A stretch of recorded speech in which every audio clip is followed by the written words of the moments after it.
Hey there, Sales Funnel Nerd here. Welcome to day 3 where we're going to be talking about your WordPress theme. So now if you decide to get a website and you've installed WordPress, and this next thing is to put some type of theme on there. So we're going to talk about installing WordPress theme, how to put your theme into WordPress, and how to use a simple theme to get started here. And I'll walk you through getting that going here. So like I say, a theme is just a way to change the configuration layout of your website here. So if we go over and cut over to our WordPress, here we can see we're inside the WordPress administrative dashboard here, as you can see. So it says dashboard at the top here, and then we just go down to appearance and click onto themes. Don't worry about it, I got a lot of extra junk here, but just worry about what we're talking about. Now the nice thing is you can go in and you can search for a bunch of different installed themes. So you can see the theme that I've got active here. You can see there's other themes available. If you know the name of the theme, then you can just search it out here.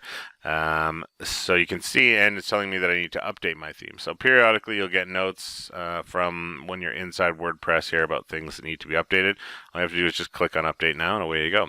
But that's about it. I've already got this theme and I'm not going to play around and mess with this. I don't really want to change mine at this point in time. But you can see all you have to do is just find the theme that you want, and you can even do, check this out, you can even do something neat here. We click on active or live preview, and my blog site isn't really that pretty as it is, but I don't think this is going to help the matter. Let's see what a live preview looks like. So here we can see it's definitely changed things around.